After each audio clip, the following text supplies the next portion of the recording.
سکتی ہے۔ مسلمان کے مرنے کے بعد اس کے عزیز و اقارب یا رشتہ داروں کو مرنے والے کو ثواب پہنچانے کے لیے کون سا کام کرنا چاہیے اور غم اور سوگ کا کیا طریقہ ہے؟ کوئی مسلمان فوت ہو جائے، اس کے سارے اعمال روک دیے جاتے ہیں۔ رسول اللہ صلی اللہ علیہ وسلم کا فرمان ہے، آدم کا بیٹا جب مر جاتا ہے اس کے اعمال منقطع ہو جاتے ہیں سوائے 3 عملوں کے۔ اس حدیث میں 3 عملوں کا ذکر ہے۔ وہ عمل کیا ہے؟ صدقۃ جاریہ، کہیں درخت لگوا گیا، کہیں کنواں کھدوا گیا، کہیں ہسپتال بنوا گیا، کہیں مسجد بنا گیا، کہیں مدرسہ بنا گیا۔ وہ عمل جو مرنے کے بعد بھی اس کا صدقہ جاری ہے، لوگ اس سے فائدہ اٹھا رہے ہیں، اس کا ثواب مرنے کے بعد بھی اس کو ملتا رہتا ہے۔ دوسرا، وہ علم جو پڑھا کر گیا، کسی کو قرآن پڑھنا نہیں آتا اس کو قرآن سکھا گیا، کسی کو نماز پڑھنے کا طریقہ نہیں آتا اس کو نماز سکھا گیا، ٹھیک ہے، وہ علم جو پڑھا کر گیا۔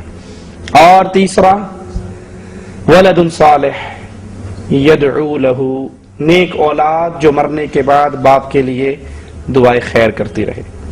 اگر معاملہ ہوتا نا صرف ولد صالح، نیک بیٹا، تو کئی لوگوں کے لیے دروازے کھل جاتے۔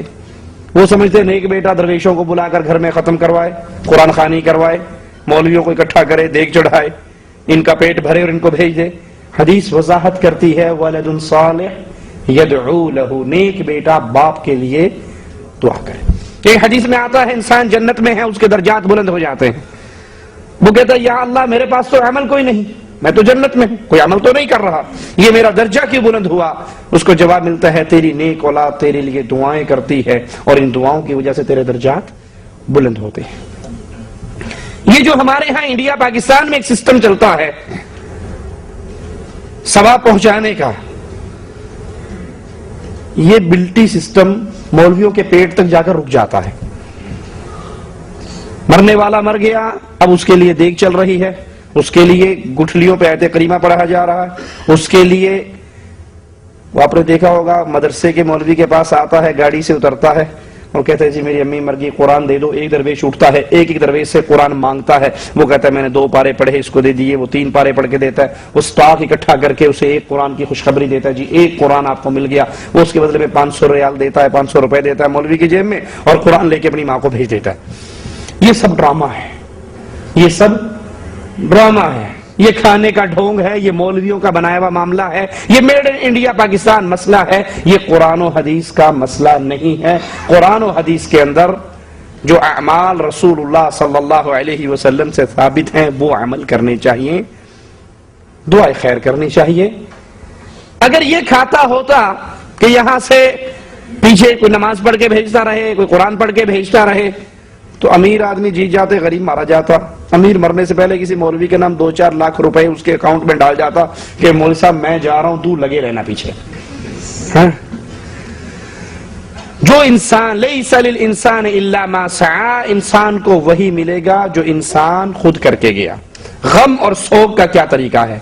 کہیں میت ہو جائے، آپ ان کے گھر جا رہے ہیں افسوس کرنے کے لیے، تو انا للہ و انا الیہ راجعون، انا للہ ما اعطى وله ما اخذ۔ ہم نے بھی اللہ کے لیے اللہ کی طرف جانا ہے، اور یہ جو چلا گیا یہ بھی اللہ کی امانت تھی، ہم بھی اللہ کے ہیں، یہ بھی اللہ کا تھا، ہم باقی ہیں، اس کو اللہ لے گیا ہے، جو چاہے وہ لے جائے، جس کو چاہے چھوڑ دے، ہر چیز کا اللہ کے پاس وقت مقرر ہے۔ اصبر واحتسب، صبر کرو اور اللہ سے ثواب کی امید رکھو۔ یہ غم کا طریقہ ہے، یہ افسوس کرنے کا طریقہ ہے۔ اس کے لیے دعائیں خیر کرو، اس کی مردے کی نیکیوں کو یاد کرو، اس کی برائیوں پر پردہ ڈالو۔ جو ہمارے ہاں چلتا ہے، افسوس کے لیے بیٹھے ہوئے ہیں، ایک آتا ہے کلام بخشو جی، وہ ہاتھ اٹھاتا ہے کلام بخشی، ابھی ہاتھ نیچے نہیں ہوتے، کوئی اور آ جاتا ہے کلام بخشو جی، اس کا ہاتھ اٹھ جاتا ہے، اس کے ہاتھ ابھی نیچے نہیں ہوئے تو کلام بخشو جی۔ یہ جو کلام بخشنے کا طریقہ ہے کہ آپ گئے، آپ نے 4 کل پڑھے، آپ نے سورۃ فاتحہ پڑھی، اور پڑھنے کے بعد اس کو اصالہ ثواب کیا، یہ رسول اللہ صلی اللہ علیہ وسلم کی کسی حدیث سے ثابت نہیں ہے۔